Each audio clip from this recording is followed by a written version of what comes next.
검사해서 MRI 찍으셨는데 추간판 탈출증이 심해서 신경을 많이 압박하고 신경이 많이 부어 있습니다. 주사약물 치료가 효과가 없기 때문에 순적으로 제거하는 방법으로 치행하시는 게 제일 좋은 방법일 것 같습니다. 젊으셨을 때는 대부분의 경우에는 이제 추간판 탈출증, 디스크 부분의 문제이기 때문에 이제 병원에 오시는데, 나이가 드시면서 퇴행성 변화, 예를 들어서 뼈도 약해지고 인대도 두꺼워지고 그런 걸로 인해서 협착증이 많이 옵니다.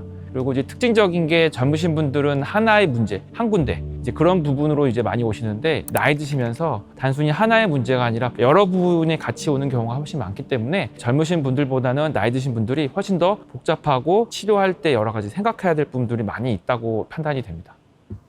신경이 있는데 신경 부분을 둘러싸고 있는 막이 있습니다. 막이 있는데 아래에 신경과 이 아래 디스크 부분인데 이 부분 보시면 이렇게 눌러붙어 있습니다. 디스크가 오래돼가지고. 척추는 만 20세까지 성장을 하고 한 10년 정도 지나면서 한 만 30, 40대부터 이제 나빠집니다. 만 40세 이후에는 1년에 1에서 2% 정도 근육량이 빠지게 됩니다. 근데 이제 문제는 뭐냐면은 이제 통증이 있고 아프신 분들, 특히 나이 드신 분들 같은 경우에는 아프기 때문에 활동 범위가 줄어들게 되고, 그로 인해서 근력이나 인대 손상이 훨씬 더 빨리 오는 경우가 많습니다. 따라서 적절한 시기를 놓치게 되면 안 좋아지는 사이클로 더 가기 때문에 나중에는 치료하셔도 크게 효과 보는 경우도 많이 떨어진 경우가 있어서 적절한 시기에 적절한 때에 치료하시는 게 제일 중요하다고 보겠습니다. 간단히 말하면 이제 나이 드신 분들도 척추 수술은 상황에 따라, 환자분의 컨디션에 따라서 가능은 합니다. 제가 그동안 한 11년 정도 한 2,500분들에 대해서 진행을 해봤는데요. 케이스 중에서 고령 환자분이 한 97세 여자 환자분이셨고요. 그런 분 같은 경우에는 이제 고혈압이라든지 약간의 기저질환이 있었지만 신체적으로 건강하시고 활동도 잘 하시는 분이어서 가능했기 때문에, 중요한 거는 환자분의 상태, 예를 들어서 이 환자분이 고령이지만 수술이 필요한 상황인지, 그와 동반되어 고혈압, 당뇨, 결핵, 각종 기저질환의 정도가 심하지 않고 잘 조절되신다 하시면 충분히 수술적 치료도 가능하다고 봅니다.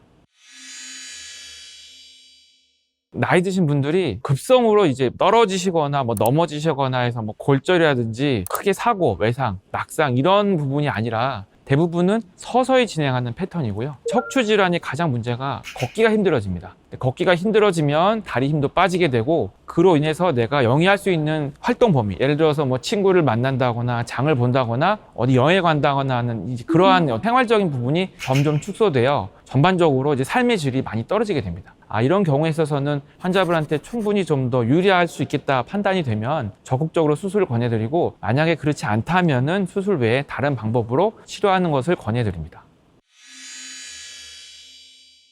최근 통계청 조사에 따르면 65세 이상 노인 인구가 1,000만 명이 정도 됐습니다. 그러면서 여러 가지 국가 정책이 변화하고 있고, 요즘은 오히려 적극적으로 조기 발견과 조기 치료를 하시기 때문에 안정적으로 경과 보시는 경우들이 많거든요. 고혈압, 당뇨, 결핵 그런 만성 질환이 있다 하더라도 요즘은 예전보다는 오히려 잘 치료되고 잘 관리되기 때문에 좀 더 적극적으로 뭐 수술이라든지 치료할 때 훨씬 더 크게 문제 없이 잘 유지돼서 할 수 있는 경우가 꽤 많아졌다고 봅니다. 원래 이제 내시경은 1980년대에 시작됐고 90년대 우리들 병원 주축으로 단방향 내시경이 많이 유행했습니다. 근데 2010년 들어서 외국에서 이제 양방향이 들어왔고, 제가 운 좋게 2015년부터 양방향을 하게 되면서 그쪽으로 이제 논문을 좀 많이 내게 되는데, 그렇기 때문에 가장 이제 좋은 장점은 뭐냐면 저희가 축적된 경험이 워낙 많기 때문에 다양한 케이스, 결국은 제일 중요한 거는 임상 경험이기 때문에 단지 책에서 나와 있는 어떤 데이터나 자료 말고 실질적으로 환자분이 오셔서 가장 적절한 치료를 할 수 있는 거에 대한 풍부한 경험과 풍부한 데이터가 있기 때문에 그러한 면에서는 좀 더 유리하고 그다음에 결과가 좀 더 좋아질 수 있겠다는 그러한 장점이 있겠습니다.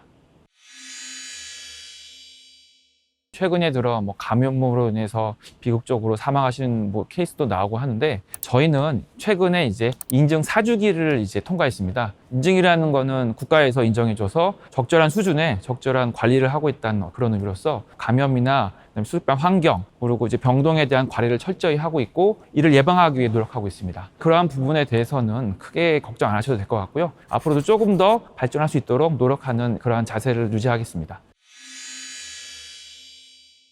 그러니까 젊은 분들 같은 경우에는 이제 일시적으로 허리가 많이 삐끗했다거나 조금 넘어졌다거나 뭐 스포츠를 하시다가 다쳤다거나 이렇게 해서 금방 회복되는 경우가 많은데, 오히려 나이 드신 분들이 장기간 5년, 10년에 걸쳐 서서히 안 좋아지고 치료를 했지만 조금씩 나아지다가 결국은 나빠지는 코스로 많습니다. 그래서 아까도 말씀드렸다시피 지금 거의 65세 인구가 1,000만 명이 넘어가고 수명이 증가됨에 따라서 척추 질환은 결국 많아질 수밖에 없고 거기에 대한 관리라든지 치료가 중요한 상황입니다. 그래서 요즘엔 오히려 건강에 대한 그런 관심도가 높아져서 아까 말씀드린 대로 기저질환에 대한 치료가 충분히 잘 이루어졌기 때문에 정확하게 판단하고 정확히 치료하면 훨씬 더 좋아질 수 있는 삶을 누리실 수 있기 때문에 적극적으로 진료와 치료를 하시는 것을 권해드립니다. 네, 지금까지 저는 바른세상병원 신경외과 척추 담당 박재현이었습니다. 감사합니다.